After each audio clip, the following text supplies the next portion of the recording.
The NFL had big trades today that sent 2 wide receivers to the AFC East, Davante Adams to the Jets and Amari Cooper to the Bills. We react to these trades plus rank our Week 7 waiver wire priorities on today's episode of Locked On Fantasy Football.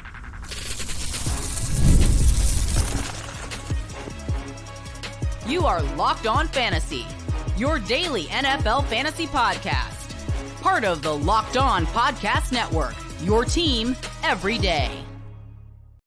Welcome into the Locked On Fantasy Football Podcast. I'm one of your co-hosts, Michelle Magdziuk, and when I'm not doing this, I'm an NFL researcher and fantasy analyst for NFL Network. I'm your other co-host, Vinnie Iyer. When I'm not doing this, I'm writing about NFL fantasy and betting for sportingnews.com. There you'll find the latest trade grades, which include Davante Adams and Amari Cooper. We'll talk about those trades and the fantasy football fallout on today's show. Yeah, and before we get into all that, I want to let you know today's episode is brought to you by Game Time. Download the Game Time app, create an account, and use code LOCKDOWNNFL for $20 off your first purchase. Crazy news this morning. The Davante Adams news about being sent to the Jets gets, thrown out this morning, which that wasn't so shocking. We knew he wanted to be reunited with Aaron Rodgers. But then the Amari Cooper news comes out just like an hour ago, actually. And that one was a lot more shocking. I think the Bills need him, and I love this trade for him. But I was not expecting that. So let's dive into Davante Adams first here. I have a feeling his hamstring is magically okay today. But with that, is he now the Jets wide receiver one? And how much does this impact Garrett Wilson? Yeah, I think Garrett Wilson will actually be helped by this because he won't see the same type of coverage. Everyone knew that Aaron Rodgers and Mike Williams were not on the same page, and we saw that. That was probably the last straw when Mike Williams fell down and didn't catch a big pass that could have probably helped the Jets win the game. So Mike Williams is out of there. Allen Lazard, of course, catches the Hail Mary. So I think that's what you're going to have. This is going to be your 11 personnel sets going forward with the Jets. You'll have Wilson and Adams on the outside, Allen Lazard acting primarily as a big slot. They can move Adams inside. So what I think will happen here, Garrett Wilson is going to see lesser volume. We just know the targets are not going to come that way. Also, Wilson, this is also going to hurt his touchdown potential. He was a scorer for them. He's been making some great catches in the end zone, but now he's going to look to Davante Adams. Rodgers knows that connection. They've connected for so many touchdowns. There were consistent double-digit connections there in Green Bay. So I think this hurts definitely the production of Garrett Wilson from what it was. In a way, it opens them up against more favorable coverage, and the Jets passing game could be just more productive in general. So that gets more yards and catches to go around. But if you're looking for a guy that I would feel a little bit more comfortable to start every week, regardless of the matchup, it's Adams. Again, he gets open against anyone, and he's going to know Rodgers like the back of his hand. I mean, we know how long it took Wilson and Rodgers to establish any kind of chemistry, and they're still working at it, right? This is going to be immediately pick up where they left off in Green Bay. So I think overall, if I had to say who's going to be more productive in the end for fantasy, helped by the touchdowns, it's Adams. Yeah, I mean, the last couple of weeks, Garrett Wilson has been targeted 33 times. That's really helped his production. Has been targeted in the end zone too, came down with 2 of those. But you're right. Like, I think the touchdowns Allen Lazard has been getting, those are probably going to be looking at Adams as well. Like, Adams has really high potential as a touchdown scorer in this offense. And then it just kind of hurts Garrett Wilson with the targets. But with Aaron Rodgers, I mean, I thought he looked much better last night than he has this entire season. And it was against the Bills, and the Bills were a good defense prior to, I guess, the last 2 weeks. They have not been. Rodgers has not been a good fantasy player at all. Even last night looking good. He still finished as a quarterback 15 on the week. But now he has Adams, Wilson, Allen Lazard, Breece Hall, like all of these weapons. The next 3 weeks he plays at the Steelers, at the Patriots. I don't love those 2 matchups. And then the Texans. We're getting into waivers today. Is he a top waiver wire priority pickup?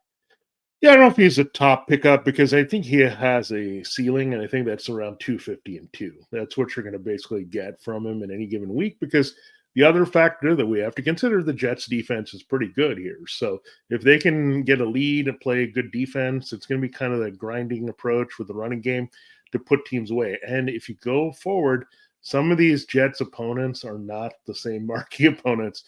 You have the Dolphins who are shell of themselves a couple times. Really, the schedule drops off big time after this week and that tough matchup, definitely against the Steelers. I would not go pick him up and stream him against the Steelers. That's not a good idea against that defense. But Again, I think he has better value now as a QB2 that you can play in certain matchups. I think he has a little bit more value in Superflex that you can feel a little bit more comfortable that he's going to deliver there. He's actually been an okay QB2, right? As you just said, he was QB15, but I think that number goes up a little bit. Yeah, and listen, Davante Adams is getting sent there this week. Who knows how much he plays this weekend? Who knows if his hamstring is still, I say hamstring in quotes, is still hurting him. But this does make Rodgers a good streaming option and good matchup. So like in a few weeks from now when they play the Texans and it could be a high scoring game, like he's going to be a top option out there if he's still, not scoring a lot of fantasy points and out on waivers, but he can in good matchups. Now, with the Raiders side here, with Davante Adams leaving, I mean, this has to help Brock Bowers a ton. Jacoby Myers, we'll see when he gets back healthy. But like, I think the only guy I'm interested in this Raiders receivers is Brock Bowers. Yeah, we saw them incorporate new guys in the mix. This Turner dude coming in and making plays, and you've had Tucker Turner. They could be the same guy at this point. We're not sure. But when we look at the Raiders, I mean, yeah, it's been a lot of Brock Bowers. So it's been a lot of the running game. This is a very uninteresting passing game. It actually, I think, went down with Aiden O'Connell in there. And I don't love it. Even in a good matchup against the Rams, right? I think they're going to run, but they'll probably get behind and it'll be ugly, right? Later, and Brock Bowers will probably eat up all the targets when they're trailing. So it's Bowers. Myers hasn't been fully healthy either to be on the field. I'm just not interested. I don't want to invest too much. I mean, I'm extending possibly to Alexander Madison because the matchup against the Rams is good this week. Bowers is it, though, that I would feel comfortable playing every week. It is a very good matchup for him, but this should bump him up as it brings Wilson down, a few targets less for Breece Hall. Bowers is locked in here as the go-to guy for the Raiders, even if they go back to Gardner Minshew quarterback. Yep. And then moving on to the Amari Cooper trade to the Bills. I'm so happy for him, right? He gets out of Cleveland where it's been atrocious. He's getting the targets, but he's had some bad drops, yes, but he is getting open. The completion percentage between him and Watson was just so incredibly bad. Now he gets Josh Allen, a really good quarterback. Where does he rank the rest of the season? I like their next matchups. I mean, the Titans, Seahawks, Dolphins, Colts, those are all games I'm going to feel comfortable playing him in if he's out there. So Amari Cooper, like, is he a top 15 wide receiver rest of season? Because I see no reason why not. Well, I do see one reason that I think he's slowed down a little bit. There's no doubt about it. He's 30 years old, so that's something we do have to factor in. Actually, both of these I think guys. The Browns killed his spirit. Oh, I think that's what it was. And his spirit's going to come back to life in Buffalo. Yeah, I just think they're not going to overdo their offense, right? It's not going to be, we're going to focus on Amari Cooper now. I mean, Khalil Shakir and Keon Coleman are interesting guys, but they needed to get them open a little bit better. I think they couldn't separate as well as if you're the number one and number two options. So that really helps, I think, them just having a professional guy in there to mentor as well to help them just kind of get better. So I think their production will go up. I think now you have more from Dalton Kincaid because this opens up more of the field where that they can play off their run and Cooper, and there'll be more opportunities for these guys. But I'm not going to be so high on Amari Cooper. I'm going to say wide receiver 2, 3 in most weeks. I don't know if he'll get that consistent volume, but it's definitely a big upgrade and a situation that is going to be more conducive for him to be consistent like he usually is on the Bills versus the Browns. And I just like it for the guy because he now gets to a team that is contending. He's not going to be Stephon Diggs and demand the ball all the time. He's just going to do his job, grind, make catches, and he'll have several big games, I think. The Bills just need to have some opponents where they can go back and forth. The Titans are not one of those opponents to me in week 7.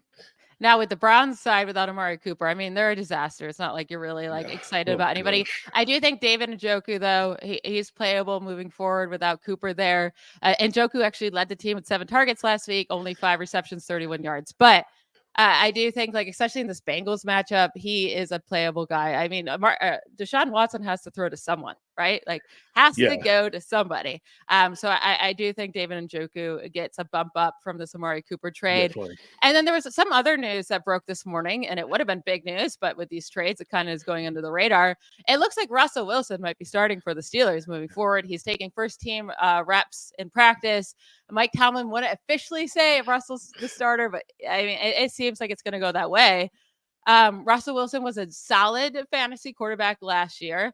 I'm not really interested in him this year with the Steelers until I see something, but they get to the Jets this week, and then also the Steelers' offensive line could not be worse. And Justin Fields is the only thing that's keep this offense alive with his legs. Russell Wilson does not have the legs Justin Fields has. So I don't envision this going well, but it can help George Pickens and Freiermuth whenever the offensive line can hold up for 2 seconds.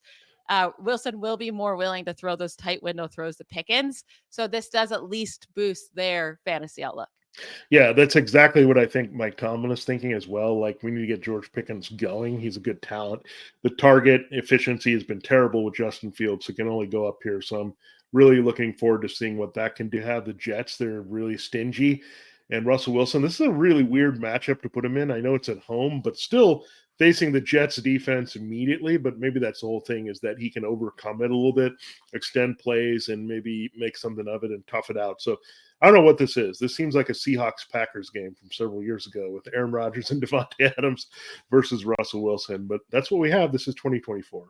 Yeah, I'm pretty nervous. It's not even like you can be excited about George Pickens this week with Russell Wilson, because he's going to be shadowed by Sauce Gardner, probably. There's nobody else that the Jets have to worry about. Like, literally nobody else that you have to worry about on the Steelers. So I was excited for this game, but then the Davante Adams news, I'm a Steelers fan. The Davante Adams news to the Jets and Russell Wilson it's starting to look a little bit more scary and bleak, but we'll dig more into like the matchups when we get into our running back, wide receiver, quarterback rankings later this week. But we have to start our week 7 prep with waiver wire rankings. We're going to go through our top priority guys, who we want to pick up, who we're going to let stay out there. And then, of course, we'll end today's show with the best streaming options of the week that you can find on waivers right after a quick break. This episode of Locked On Fantasy Football is brought to you by FanDuel Sportsbook. It's week 7. We're almost at the halfway point of the season here. This is the time, if you're an NFL fan, to get in on the action, get a big return on FanDuel. That's America's #1 sportsbook. A lot of exciting action now. You get the Bills with Amari Cooper facing the Titans this week. Will they come through as 8.5-point favorites? You also have the Jets-Steelers game, or the Jets going to be a little bit more competitive now with Davante Adams. Well, you can figure that out and look at your wagers, and you can also track those games. And if you get a hunch in the middle of those games, you can check out the latest stats, view live play-by-play, and so much more on the same page where you place your bets. You'll get started with $200 in bonus bets guaranteed when you place your first $5 bet. That's only at FanDuel.com. Check it out. FanDuel.com is America's #1 sportsbook.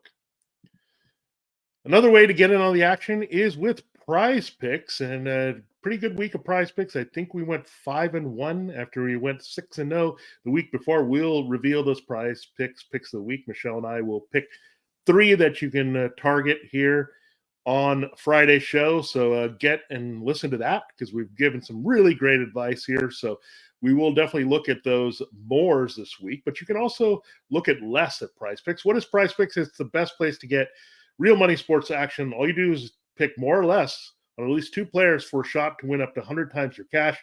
It is the best place to run your game all season long, only on Prize Picks. It's a lot of fun to play and very easy as well. Again, you can find your own. Last night, it was Breece Hall, 24.5 receiving yards. He was definitely involved, more so in the passing game. So you can go more or less, however you want to do it.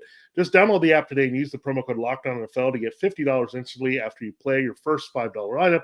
That's only at Prize Picks. Run your game.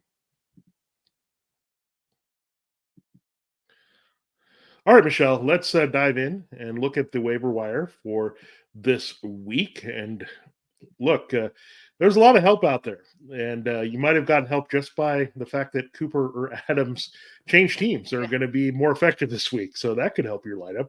But let's look at it here. Caleb Williams, he's on a bye week this week, but a big week next week, by the way. They're playing the Commanders. They moved that game, by the way, to the 4 o'clock window, so a lot of excitement there. So Caleb Williams is there. We have a Tank Bigsby still out there, Josh Downs.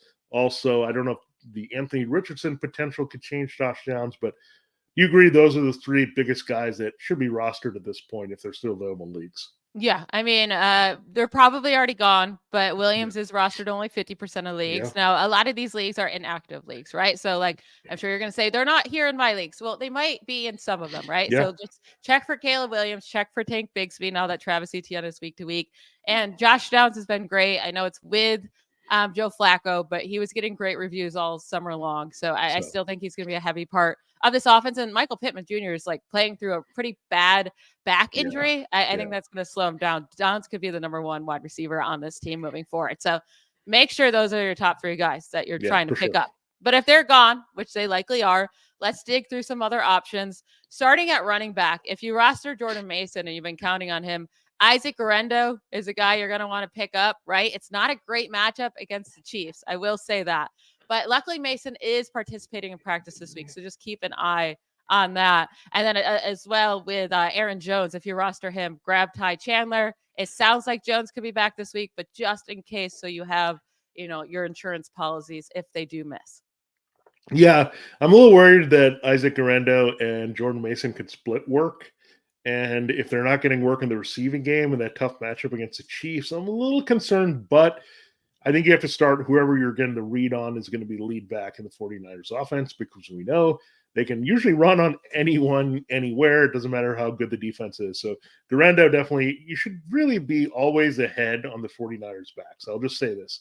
Whoever the next guy is, always stash them, because they cannot keep guys healthy. We've seen this back with Eli Mitchell, all these things. It's always, who's the next guy that I can stash? Because Jordan Mason was once the next guy to Eli Mitchell before he was that to McCaffrey. Now Guerendo's the guy behind Mason.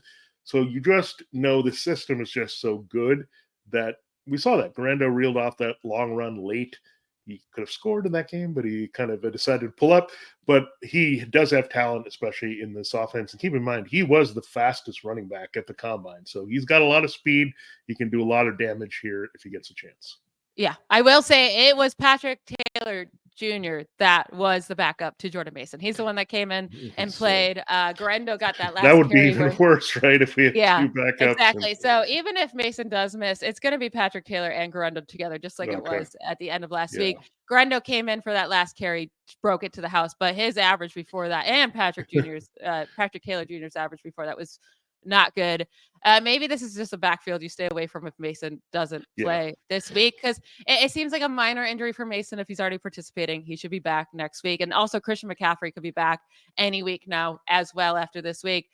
I want you to rank these three running backs for me rest of season, because they can be found on a lot of waiver wires. Not exciting names at all. Alexander Mattison, because Zamir White is injured, but also when he's out there, they don't really want to use him. He's not really good. Tyler Algier, who seems to be, he just cannot stop splitting reps with our boy Bijan Robinson, or Jaylen Warren, where he came back last week, first game back. Najee Harris decided to finally be good, but I still think Jaylen Warren is better for this offense than Najee. If I had to rank them, I think I go Warren, Madison, Algier for upside. Yeah, I might go Algier, Madison, Warren, because I'm just saying Algier could have some standalone value, because if the Falcons are ahead in games, I'm not saying that's a guarantee this week, right? They're playing the Seahawks. That could be back and forth affair. Algier is going to be on the field more than Bijan Robinson, just the way it is. He's also sneakily the better pass protector, I think, of the two. Bijan is definitely the better pass catcher, but that maybe keeps Bijan from getting all the touches he should deserve. But Algier is a very good power runner. I think that's what we want to kind of ignore in all this, that he's a pretty good player, and that's why he's on the field. And it worked. I mean, you can't complain when they both rush like nuts right in the same game towards victory. So if that formula is going to be there, they're not going to give it away for him anytime soon. And then Alexander Mattison, look, they tried Amir Abdullah. I don't know why they're forcing this guy into the mix. Zamir White has stunk. We thought he was going to do better. He's just not working. I think part of it is Luke Getsy and this offense kind of stink and don't know what they're doing from week to week. It's not a lot, but Madison is going to get the ball at the goal line. So if he's this cheap source of TDs, he can go there. Now, Jaylen Warren, the best thing Jaylen Warren did last week was be healthy, because that pushed Najee Harris to say, I better get my butt in gear and run fast on the Raiders. So I don't know. I want to see what they do with Warren. Maybe going to Russell Wilson helps, but then Wilson is not necessarily the Mr. Check down quarterback. So is he going to be more aggressive looking down the field, and Warren doesn't get involved enough in the passing game? So yet another variable we have to consider here. I will say Wilson passed a ton to running backs last year with the Broncos. I think this will help the receptions, the change from Fields to Russell Wilson definitely helps with the receptions to running backs because Fields always takes off and run. But Warren also, like, at least with Madison and Warren, you're getting reception opportunities. Warren last year was definitely that receiving guy for the Steelers. Algier offers you upside of 10 points or maybe 12 points if he scores a touchdown, right? He gets no receiving opportunity. So that's why I don't really care for Algier. Now, obviously, if Bijan Robinson were to get hurt, he'd be an amazing handcuff. That's why I'm going Warren for the receptions there. Now, the two guys that got an opportunity last week with other players and their team being hurt, Sean Tucker for the Buccaneers and Kamani Vidal. Sean Tucker went off for nearly 200 scrimmage yards, 2 touchdowns. Vidal had one good play in the game. He scored that long receiving touchdown, 38-yard receiving touchdown. But like on the ground, he only got 4 carries. I'm not interested in Vidal at all. But Sean Tucker, maybe you pick him up, you stash him, and see if they keep utilizing this backfield the same way they did last week. Yeah, I guarantee Sean Tucker throughout the rest of his career will never finish as the RB1 in fantasy in any other week. And I'm just going to say this. I mean, it could happen, I guess, but Bucky Irving still played about 2/3 of the time in that game. And I don't know, the Saints just seemed to give up in that game, and there's wide open spaces. There were 600 yards. That's not going to happen very often where teams just can move the ball at will the way the Buccaneers did. And they run into a very tough matchup this week as Rashad White is out. Irving and now Tucker get the Ravens. And the Ravens are basically the worst matchup you can get for the running game. And now there's a little bit concern, right? When White comes back, Todd Bowles just said their backfield could be 3-headed. It was already frustrating enough with 2 guys. You got 3 guys in there in a tough matchup.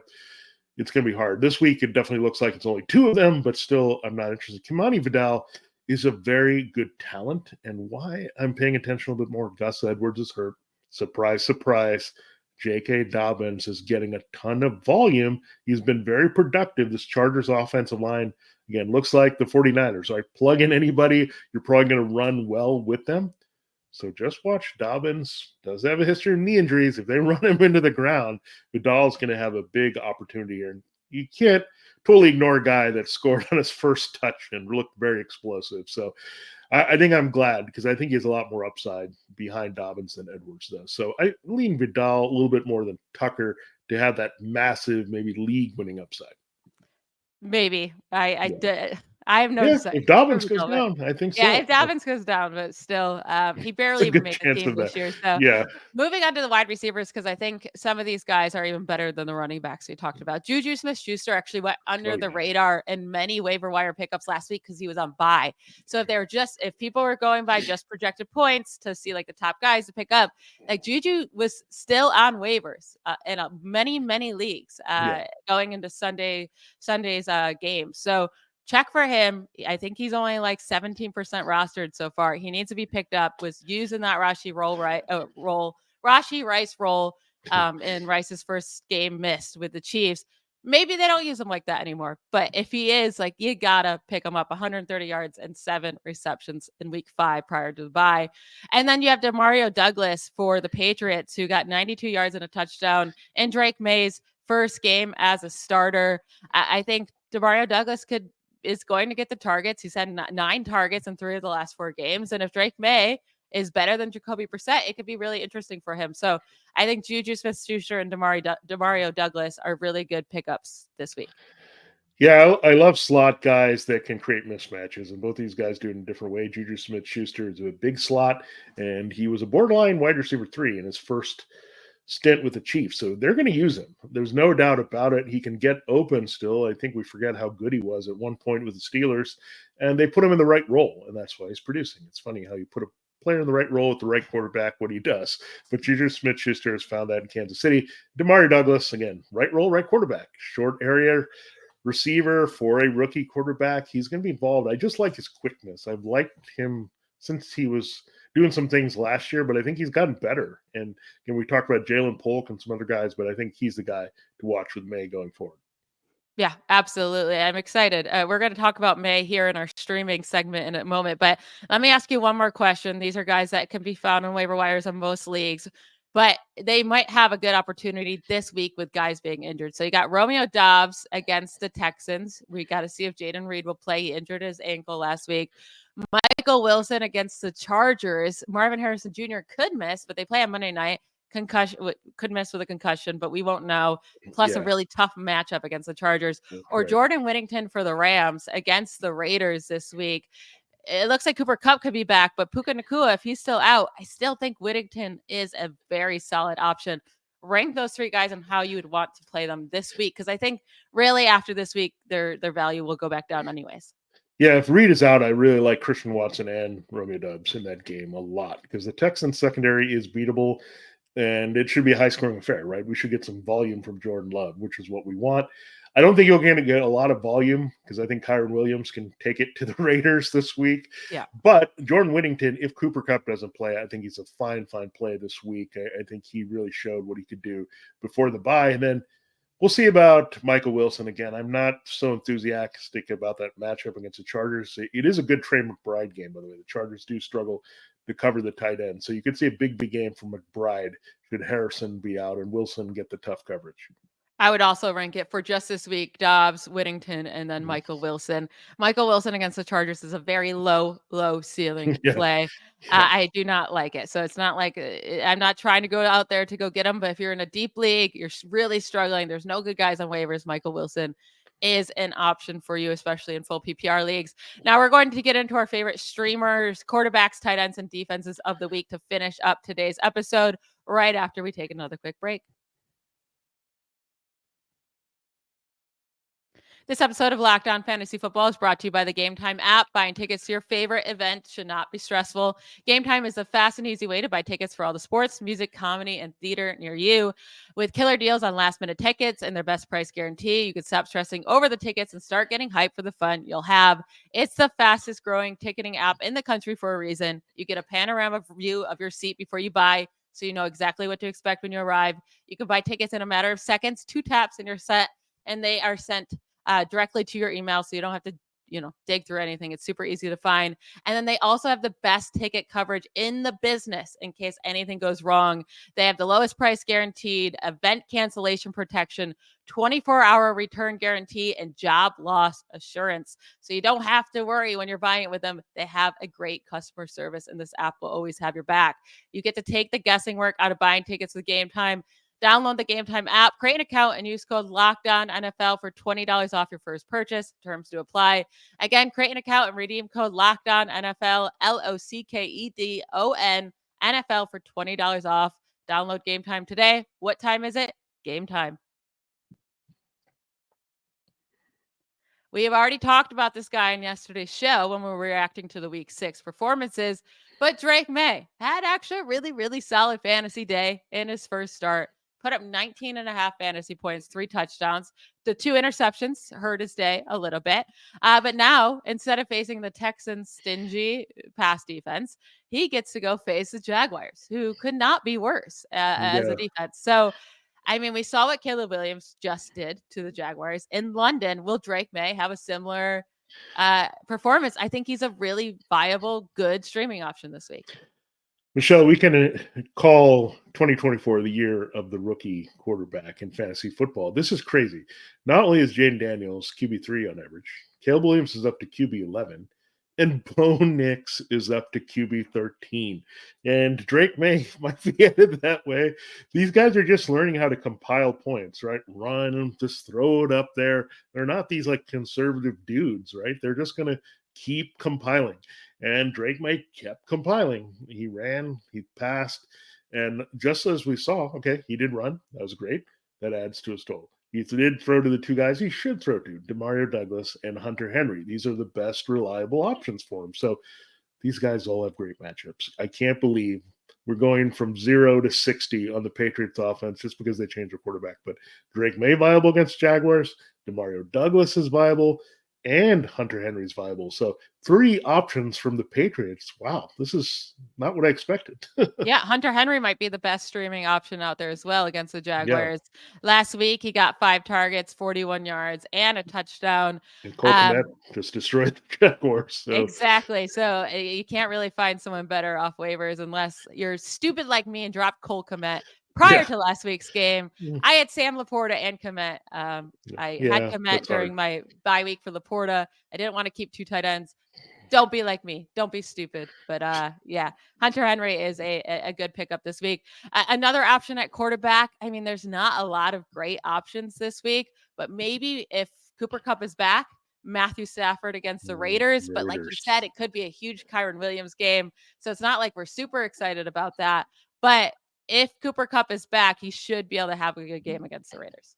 Yeah, I mean, there's no doubt about it. I mean, he's looked pretty good, and if he's healthy and Cup is healthy, you can definitely look at that as a great matchup. So I love that call. And look, I know some people are calling for Andy Dalton. Play at your own risk. I know it's the Commanders on paper, but that's one of those that are a little bit more volatile. Where I think Stafford is much safer, and I hate to say May is even safer because of how bad the Jaguars have been against everybody. And so, yeah, just be careful. You can get a bust as a streamer. That's why they're streamers. That's not the way they're every week plays. So you try to find the least risk, and I think you have that with May and Stafford this week. And I don't think Justin Herbert's going to go this entire season without a single good fantasy day, right? He gets the Cardinals this week. So if you want to roll with him, I know his receiving weapons don't look great. McConkey was injured last game. I don't remember if he came back in or what his status he was is. back, but he's got to run a little bit, Herbert, to help us too. So he just needs 250 and 2. I think he can get that against the Cardinals. Against the Cardinals, he should. So another viable option there. But Drake May, very, very risky. Like I'm going to put it out there. But if your quarterback's on bye, you're the rookie quarterback, though. It is yeah, a year. It is. So. One other tight end we'll get to here. It's Zach Ertz against the Panthers. If your team's really good, right, and you're like, the only thing that's destroying me is my tight end. They keep getting 1 to 2 points, or like just like every week they're doing nothing for you. Zach Ertz can at least get you 7, 8, 9 points, right? Probably not more than that. He doesn't score touchdowns, but he's getting targets. He's on the field a lot. Last week he had 68 yards on 5 targets. He is an option against a really bad Panthers defense. Yeah, it's Ertz being the main guy after Terry McLaurin. It's really spread out, right? They include Luke McCaffrey and Olamide Zaccheaus, all these guys they throw to, but all the thing that ties with it when they're not going deep to McLaurin or hitting him in the red zone, it's all underneath intermediate stuff. And Ertz has been the most reliable guy doing that. And the Panthers cannot cover the tight end. They just do not have anybody back there. Linebackers and safeties keep dropping like flies for them. So Ertz should be very busy in this game at home. And I think the Commanders rack up a ton of points. And if it's full PPR, then I even like him more. Yeah. Now, to finish up today, we'll hit on some defensive streamers we like. The Broncos had a really bad, not really bad, but had a disappointing defensive week against the Chargers for fantasy. But this week they get the Saints, and the Saints might be without both Chris Olave and Rashid Shaheed. So amazing matchup for the Broncos against Spencer Rattler with no wide receivers. They would be my top priority if they're out there. But some other teams that are definitely out there, the Colts against the Dolphins, terrible defense. I know the Colts don't have a good defense, but like you could start anyone against the Dolphins. Yeah. And then also the Bengals, who have been really bad on defense. Well, now they get Deshaun Watson, who's been sacked 1 gazillion times this year. And then also without Amari Cooper. So like Bengals, Colts, Broncos are all my top options this week, or maybe even Commanders against the Panthers. They had a disappointing week against the Ravens, but against the Panthers, they should be fine. Yeah, and we're targeting those bad teams as well. But I will say 2 teams that you might be on the fence about, the Packers and Vikings. These are just 2 good defenses that are forcing turnovers. Like, and the Texans are going to throw a lot. The Lions are going to throw a lot. So there could be points to be had there. So don't just say, okay, I'm checking out of these defenses. See if they're making plays, right? That's what they're looking for. Don't play a team like the Falcons that's not sacking the quarterback or doing anything that gets you fantasy points. So know your scoring, and you'll get the good defenses. Oh, and see if the Vikings got dropped after, because last week they were on bye. They may have been dropped. They need They need to be picked up. I don't care they're playing the Lions' good offense. They Jared will. Goff can be an interception machine. So Yeah, and it's on the road. They're going to get some interceptions from Jared Goff. They've been a turnover machine. The Vikings are a must play every week. I don't really care. So make sure if the Vikings are out there, they're your top defense that you're picking up. After that, I really like the Broncos. They've been good all year. Amazing matchup. But that is it for today's episode. Thank you to you all for making Locked On Fantasy Football your first listen every day. Every day, we will start our rankings for Week 7, starting tomorrow with our running back and quarterbacks. Don't miss it. Bye, y'all.